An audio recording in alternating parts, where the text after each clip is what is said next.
आई तुळजाभवानीच्या आशीर्वादाने हा लढा आपण सुरू केला. छत्रपती शिवराज, छत्रपती संभाजी महाराज, पुण्यश्लोक अहिल्यादेवी होळकर, डॉक्टर अण्णाभाऊ साठे आणि त्यांच्या संविधानिक मार्गाने आपण लढा उभारला.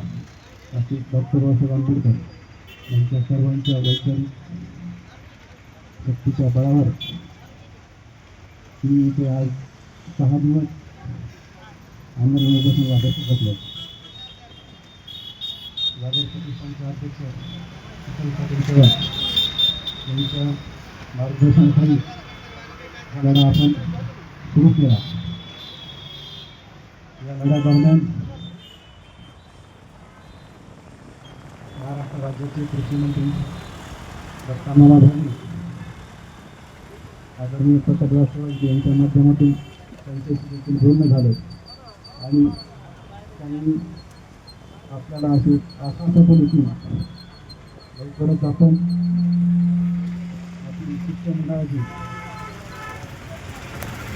बैठक डॉक्टर मामाभाई आणि मुख्यमंत्री देवेंद्र फडणवीस साहेब यांच्यासोबत आपली बैठक घेण्यात येईल. त्याचबरोबर रोहितदादा पवार, राजू शेट्टीसाहेब असतील, ओमप्रकाश शेट्टीसाहेब असतील, कैलासदादा पाटील, सत्तर यांनी देखील या स्थितीच्या संदर्भात आपण पुढील पाठपुरावा करू असे आश्वासन दिले. आणि या लढ्यासाठी आम्ही गेली 8 दिवस झाला आजच्या अगोदर प्रत्येक गावागावात जाऊन लढ्याची जनजागृती केली आणि मोठ्या ताकदीने सर्व शेतकरीसुद्धा या लढ्याच्या पाठीशी भक्कमपणे उभे राहिले. त्याचबरोबर माझा सर्व मित्र परिवार असेल, सर्व पत्रकार बंधू असतील आणि प्रशासन, पोलीस डिपार्टमेंट यांनी देखील जेवढं सहकार्य केलं त्याबद्दल त्यांचे देखील आभार मानतो. आणि जेव्हापासून मुख्यमंत्री डॉक्टर मामाभाई यांच्या आश्वासनावर तात्पुरते स्थगित झाले याचा अर्थ असा नाही की उपोषण संपलेलं आहे. आजपर्यंत आम्ही शब्द दिला होता की शेतकऱ्यांच्या खात्यात काही करून आम्ही पैसे घेतल्याशिवाय उपोषण मागे घेणार नाही, पण त्याला काही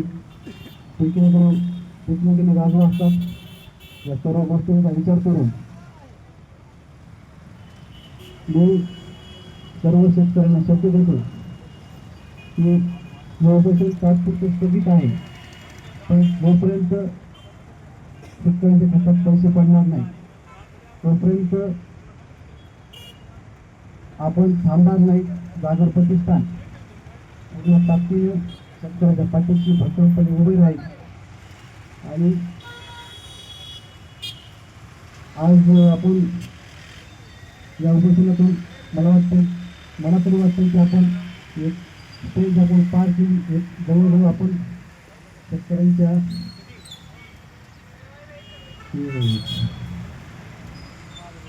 आपण एक पहिली स्टेज आपण पार केली, एक जवळ आरोप म्हणायचे. आणि मी छत्रपती शिवाजी महाराज यांची शपथ घेऊन सांगतो की हा लढा आपण उभारला आणि इथून पुढे जे काही शेतकऱ्याच्या त्याच्यासाठी माझं आयुष्य पूर्ण समर्पण असेल. शेतकऱ्याच्या ज्या काही अडचणी असतील, जे काही प्रश्न असतील ते आयुष्यभर सोडवण्याचा प्रयत्न करीन. आणि परत एकदा सर्वांची त्यांनी या लढ्यासाठी पाठबळ दिलं. विशेष म्हणजे या लढ्यामध्ये माझ्या गावाची म्हणजे पातूर गावची सुद्धा खूप पातूर गावाची सर्व नागरिकांनी, महिलांनी, सर्वांनी खूप मेहनत घेतली. खूप त्यांनी देखील पाठबळ दिलं. त्यांची देखील मी मनपूर्वक आभार व्यक्त करतो.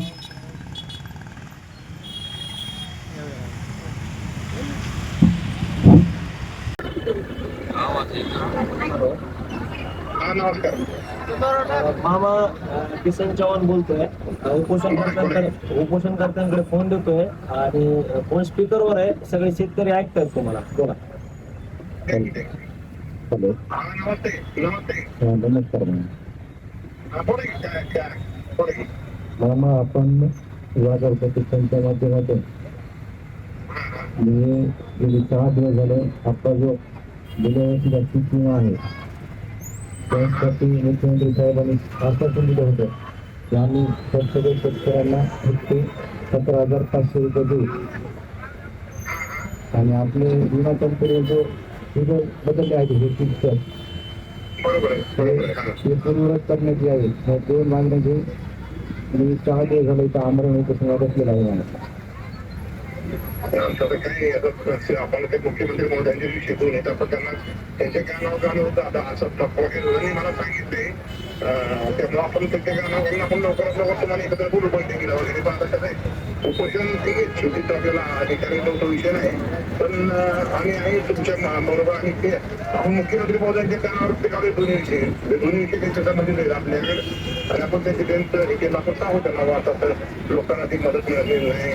ट्रिगरच्या बाबतीमध्ये परत ट्रिगर वाढवले पाहिजे की जेणेकरून लोकांना ते कळलं पाहिजे. आपण सांगू त्यांना मुख्यमंत्री महोदयांना आपण सांगू म्हणलं. तुम्ही जर ठामपणे बैठकीचं वगैरे आश्वासन दिलं तर आम्हाला पुढचा निर्णय घेता येईल. 100% आपण सांगू सोळंकेचं नाही करेल. दादा नाही घेतो, दादा हॉस्पिटलला दादांचा फोन आला मला, दादांचा फोन आलता.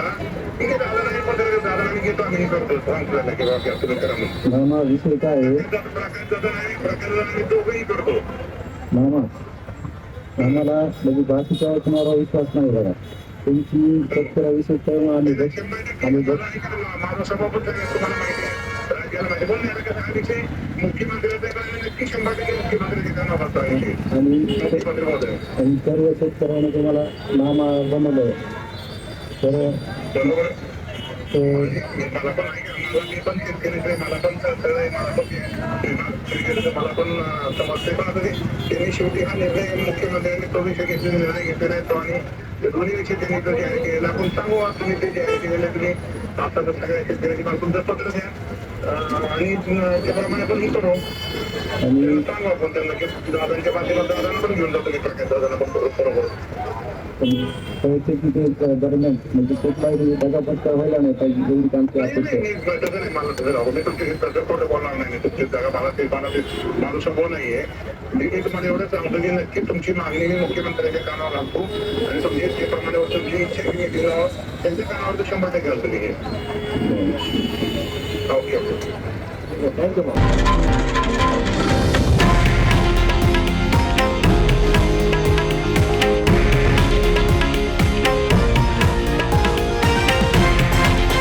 हे आहे देशातील नंबर 1 न्यूज नेटवर्क आणि आपण पाहत आहात TV9 मराठी, एकमेव.